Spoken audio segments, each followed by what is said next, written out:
Welcome back to Hypersleep Rest Recovery 2026. I'm Sky, if this is your first time. I teach Kundalini Yoga, Tantric Meditation. I paint and play music, healing music, and some weird electronic music also. Pretty much all of it fused with consciousness and the sense of evolving in our own authenticity. I want to just talk for a minute about sadhana today before we hit our last couple of nights here. And sadhana in yoga, a yoga sadhana, is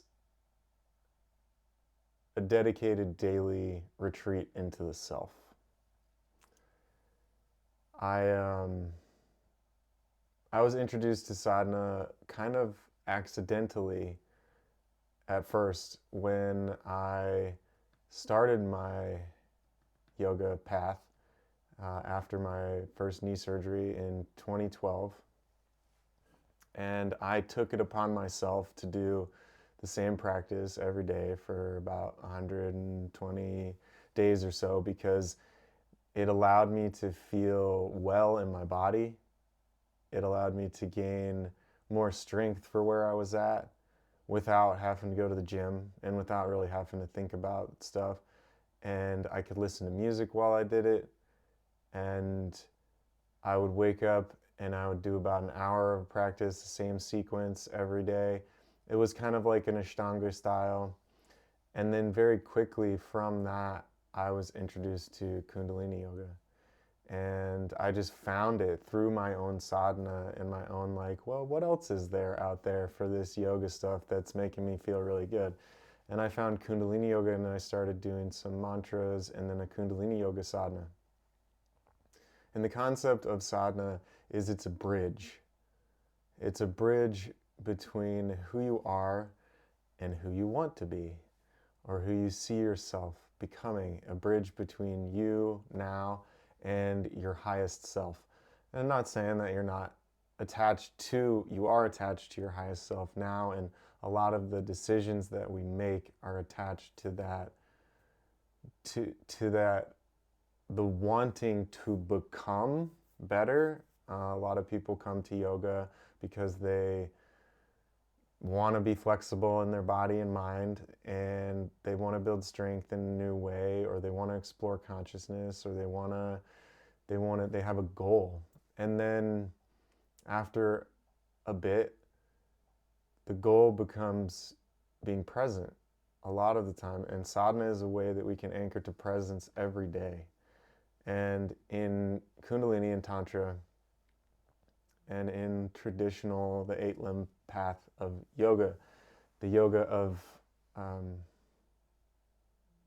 Yoga Sutras, is to be able to commit to a practice for 40 to 100, or to 40 to 90 to 120 to 1,000 days. And there's different checkpoints. Those are the different checkpoints for yoga sadhana. And I really love to help people start doing a 40-day practice, even if it's just 10 minutes a day, deep breathing, dropping into yourself, starting a meditation sadhana, to start coming and internalizing, drawing the energy in, the mind inward for a period of time in the day, every day. And I got a little bit of I got a reflection that I took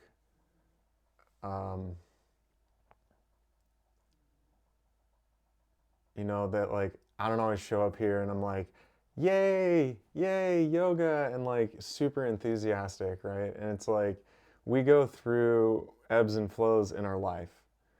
And the same thing happens with our sadhanas. And even though I feel enthusiastic and I feel really connected to what I'm sharing and what I'm teaching, sometimes it doesn't show up as excitement and happiness. It shows up as neutrality or just what it is or how I'm feeling in the day.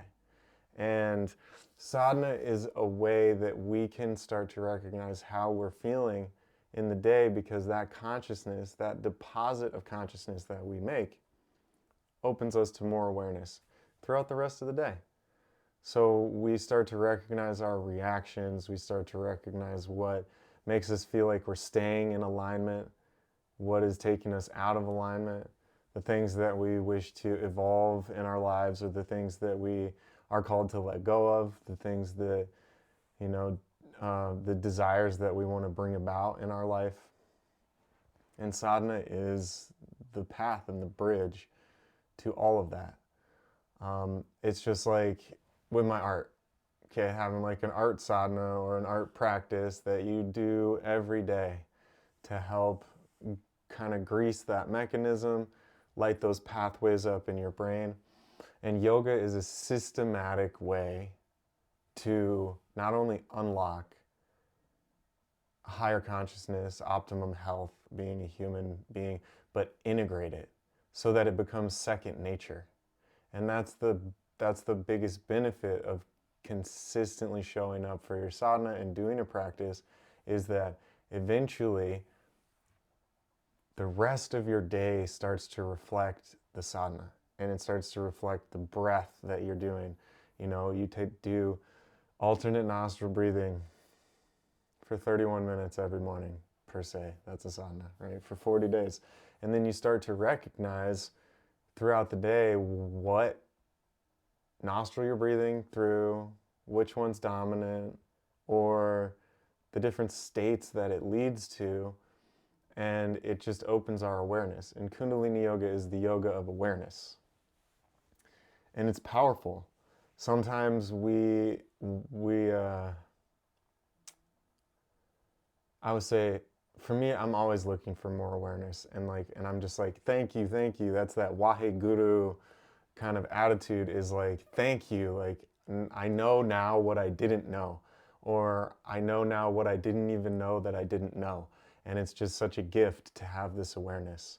And if we can take that lightheartedness into this path of awareness, of higher consciousness and yoga, then we won't be like, we won't be caught off guard by some of the potentially heavier awarenesses that come up from the surface of ways that we were being, or things that are holding us back from who we know we can be.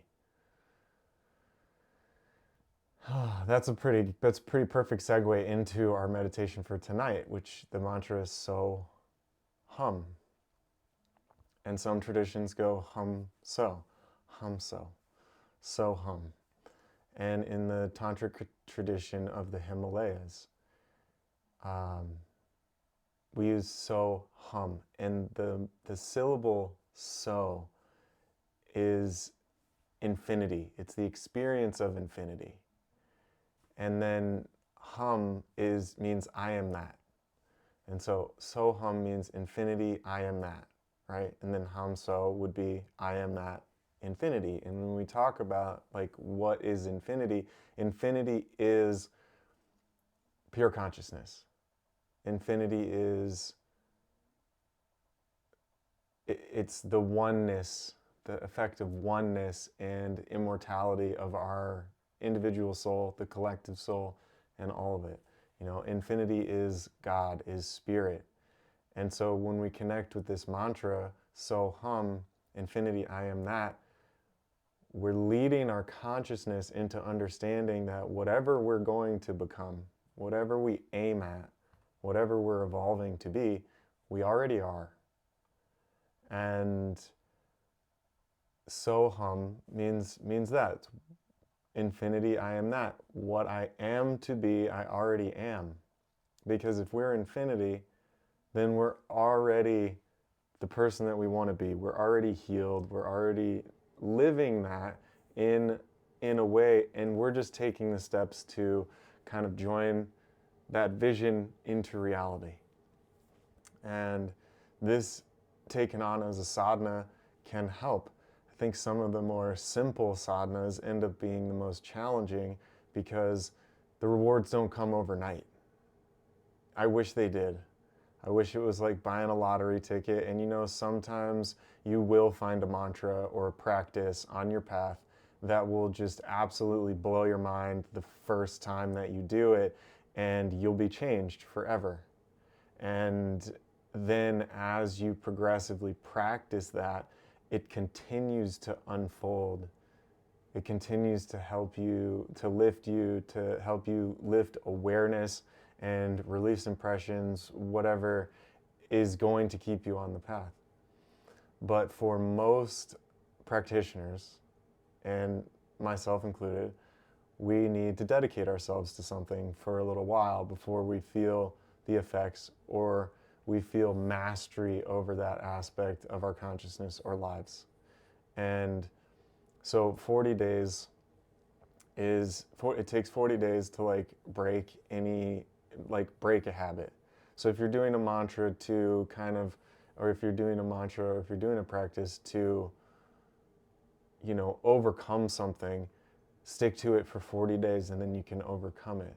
And then 90 days actually changes, now the good habit has been installed. And then at 120 days, same practice every day, at 120 days, the practice starts to evolve within you.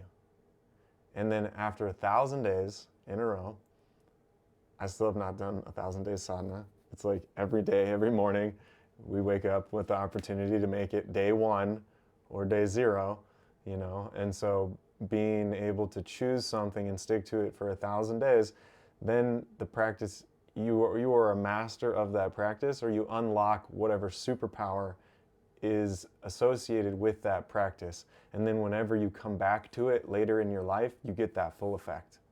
And it just becomes an integrated part of you. And you're like one with the mantra, one with this. And so 1,000 days is like, they say with mantra, it's 125,000 repetitions. So that's like 1,000 days of doing, that's like 1,000 days of doing what? Like 125 rounds a day, right? Or you can do 500 rounds a day and cut it down to like 500 days. I don't know. That math's not right, but I'm not here to do math right now.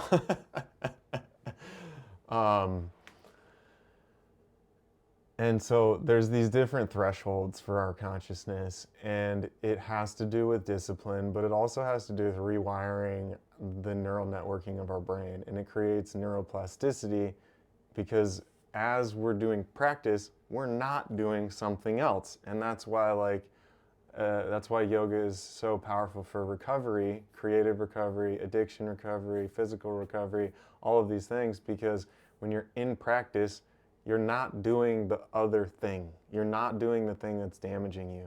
You're not doing the thing if you have a sadhana to overcome a negative mind, then you're doing a sadhana that makes you feel positive every day.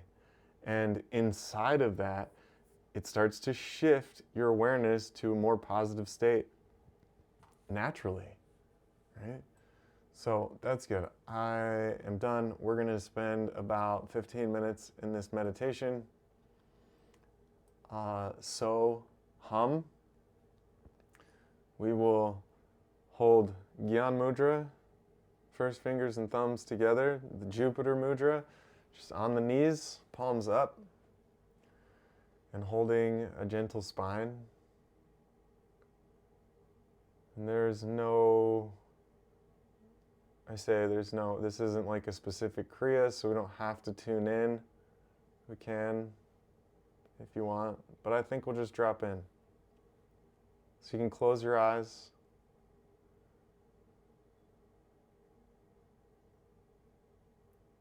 And start to bring the mind within the body, within the experience, scanning the body.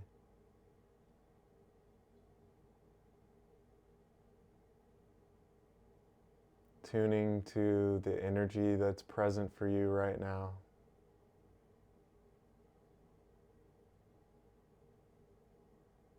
sensing any movement of energy, or if there's any places where energy is stuck.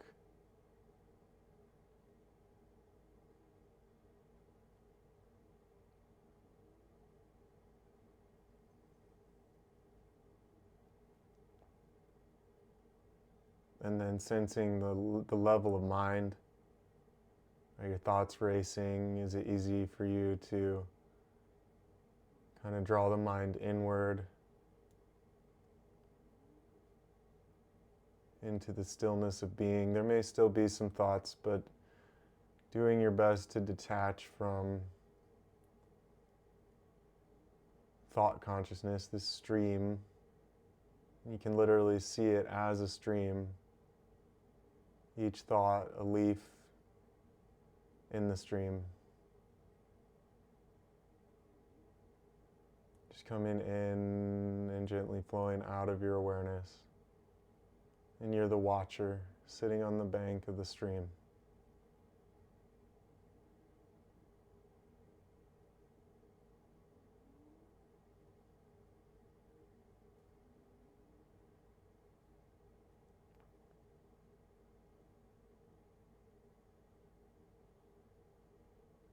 And then bring your awareness to your breath.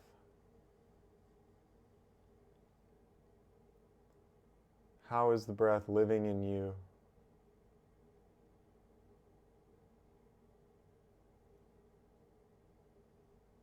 Is it deep and long, or is it shallow?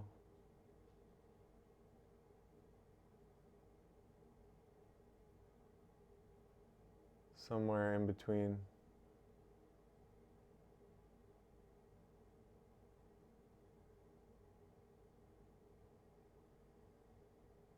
And then we'll just start by deepening the breath a little bit.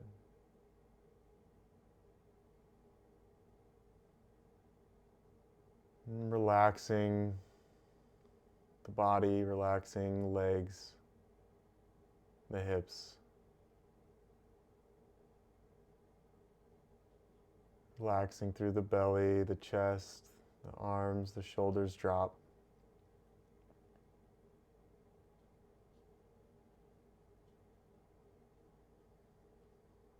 And bring your awareness to the diaphragm, the thoracic diaphragm.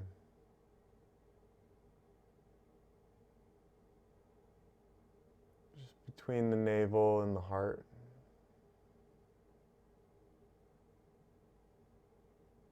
And when you take a deep breath, feel the diaphragm flattening, the lungs expanding. And then on the exhale, the belly draws in, the diaphragm lifts up, it domes and pushes the breath out.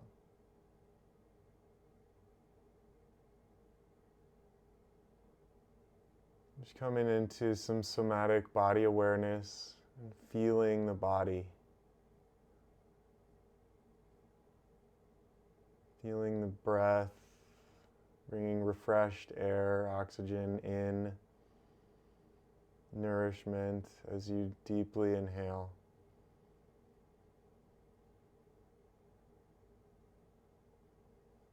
And then exhaling slow and long.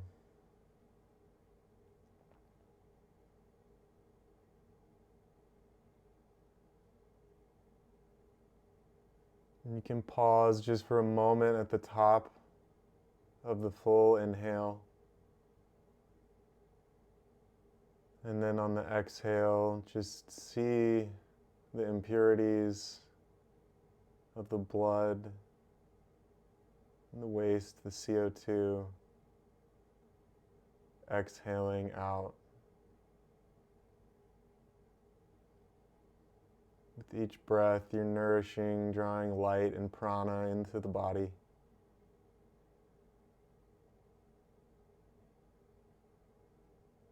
And each exhale, exhaling all that no longer serves, all that needs to be composted, offering it up.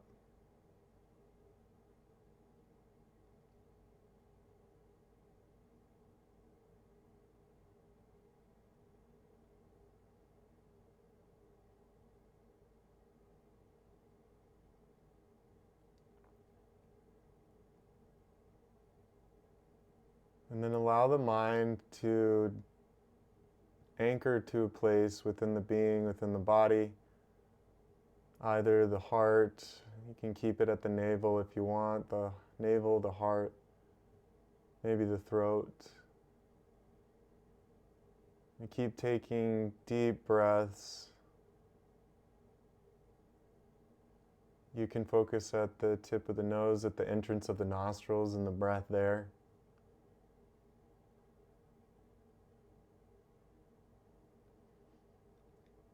Or you can focus at the third eye.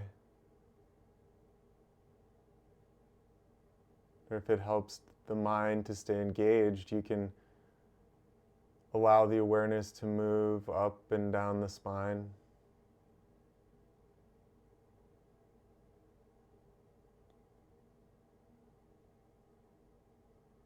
Or in the nostrils up to the third eye. And then back down, following the pathway through the inner corners of the eyes, nostrils.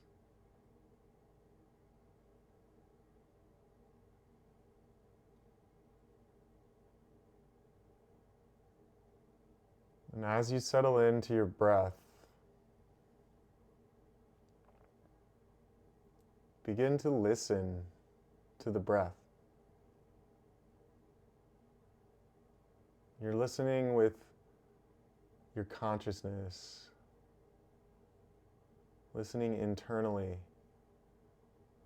with your whole being. And you'll listen for the mantra on the inhale. Listen for so.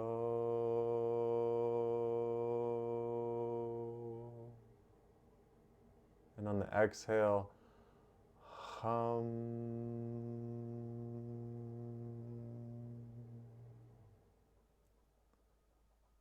Inhaling so.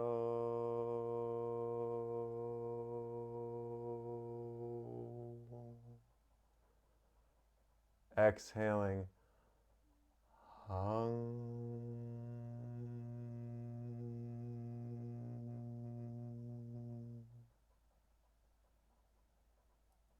And keep going. If you need to mentally repeat it, like you're chanting it internally, go ahead and do that. Anchor to the mantra so on the inhale and hum on the exhale. But every now and then, try to just listen. See if you can hear the mantra in the breath, as if the mantra exists in your consciousness without effort. And the breath itself is speaking the mantra.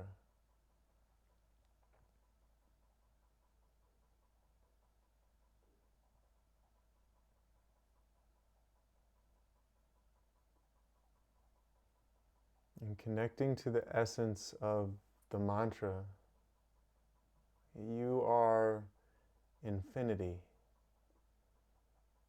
Not just a vessel for consciousness, but infinity itself, moving through you, as you.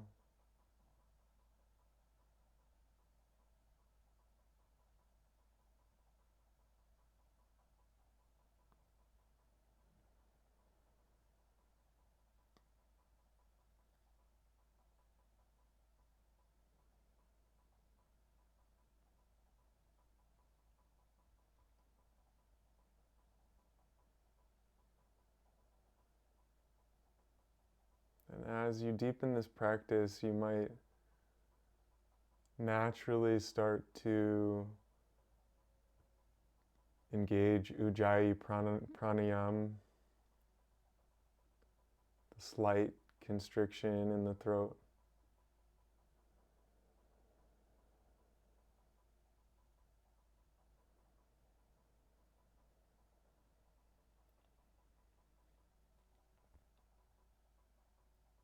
Just let the breath be deep and natural. Staying with the mantra, so on the inhale and hum on the exhale.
And everything you seek in this life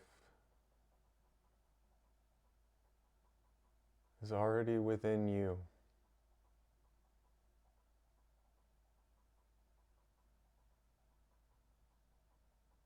And know that you are worthy.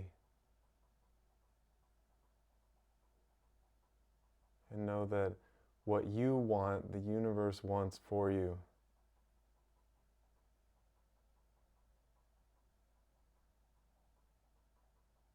To know your authentic self.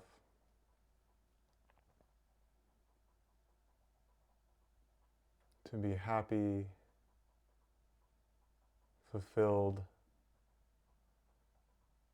connected.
And in the last few moments here,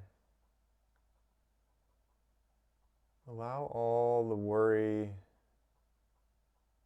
the stress, the tension, the doubt,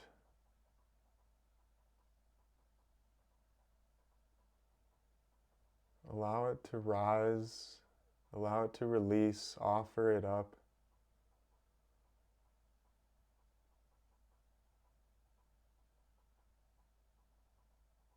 Offer it up through this connection to infinity, the breath and the bridge.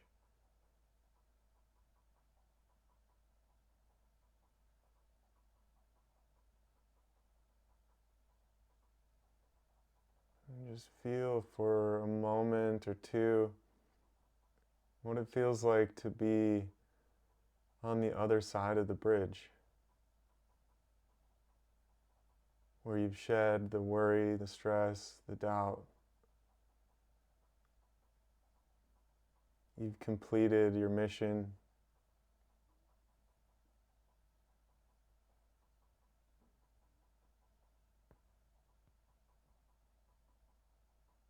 You've awakened the deep joy within you,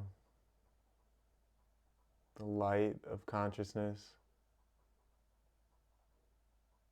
empowering every action, every breath.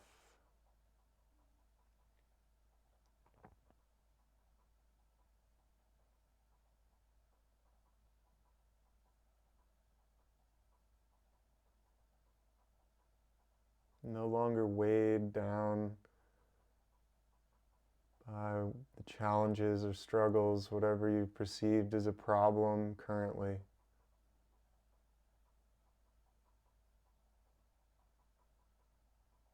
Just anchoring to this bright, luminous self.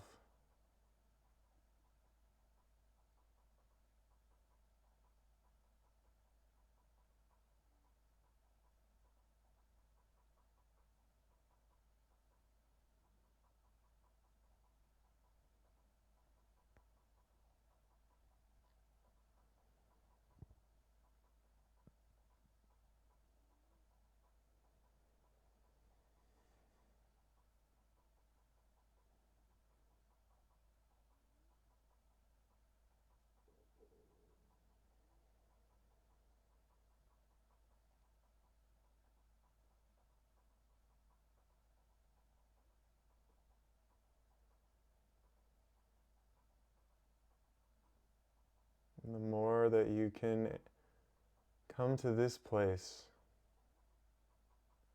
this present place, touching the infinity that you are,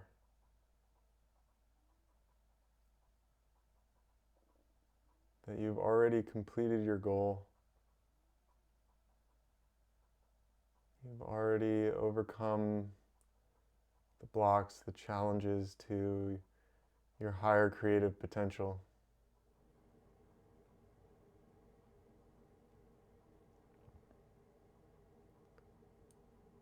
And awakening that state of flow. One effective and correct action for yourself leads to the next, and then the next, and then the next.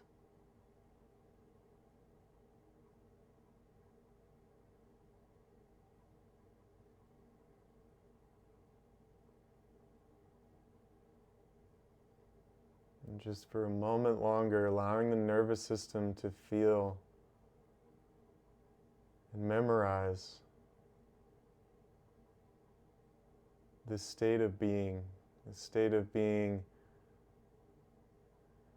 perfected in the present moment.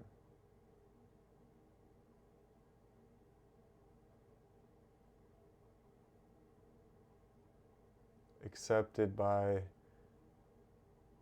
your own self, your own desire.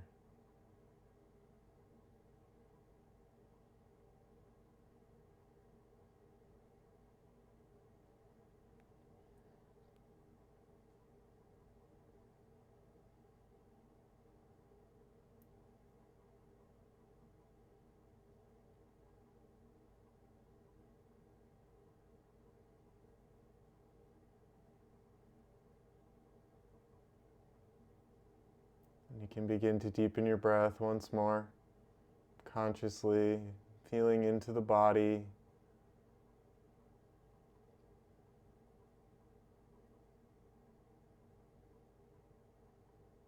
And feeling this calm presence and the lightness of the energy.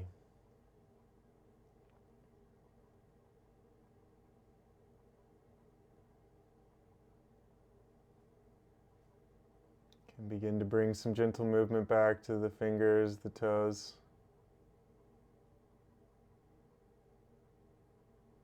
And really feeling the body.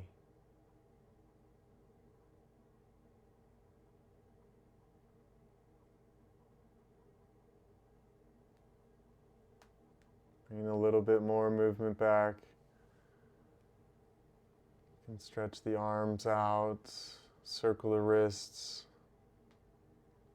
Maybe do a few neck rolls or gentle movements of the neck.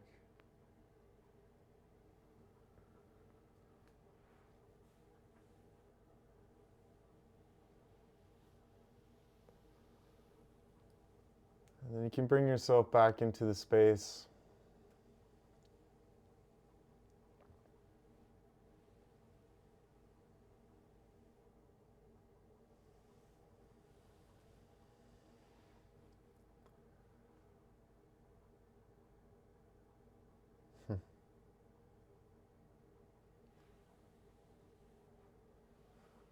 A sadhana of peace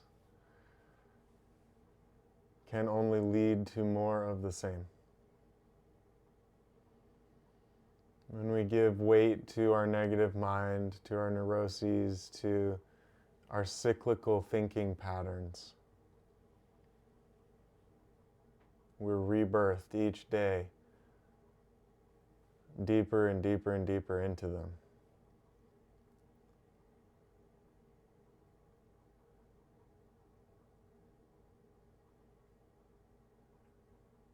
And this is what makes sadhana worth it.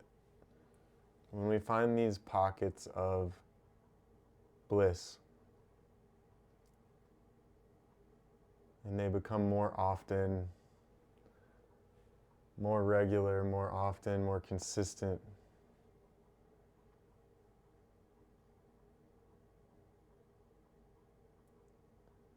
it gives us the fortitude, the encouragement to keep going. And that is the gift of sadhana. It'll wax, it'll wane, you'll have ups, you'll have downs, you'll have days where you are excited to do it, and you'll have weeks where you're not. And all I can say is that you'll never know until you stick to it, really where it can take you. So reinvigorating this passion for being alive and the aliveness that lives within us, and focusing that with the practices and knowing that our authentic desire will be birthed through that, but that everything that is meant for us will never pass us up. It might come around and check to see if we're ready and show us what we need to do to get ready, but it'll never pass us up. It'll spiral back around. It'll spiral back around. Maybe the best, I don't know if I would say advertisement, but the best pull into sadhana is, wouldn't you like to have your desires be fulfilled in this life? Your desires for this life be fulfilled in this life?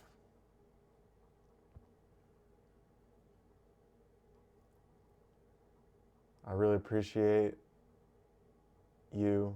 I'm so grateful for you coming to practice with me and anchoring to the greater self in a continuous way so that we can show up for ourselves, our families, our loved ones, and the community in a peaceful way, in a connected way, and in a blissful way. Satnam.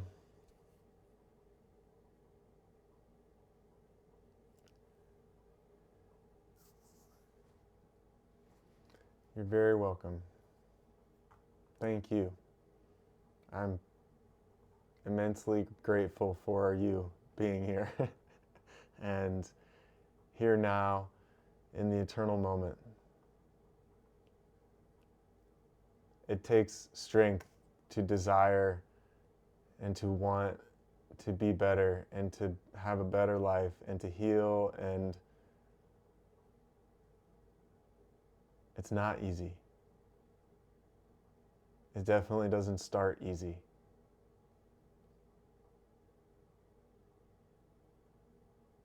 But it does get easier as we get stronger, as the mind becomes more still.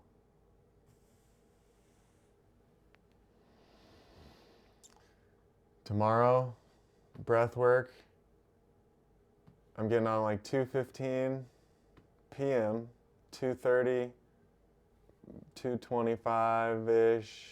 We'll probably start, and we'll go till 3. This is Pacific time, so 3:15, 3:20 Mountain, 4:15, 4:20 Central, and 5:15, 5:20 Eastern for the pre-Yondan re-swirls tomorrow with the Pretty Lights family couch tour.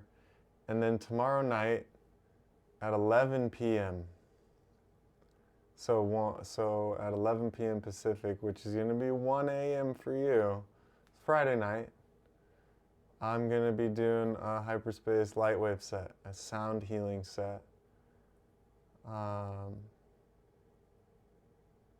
Sacred frequencies, transmissions from beyond, channeling through for an hour to close out the night after all the afters.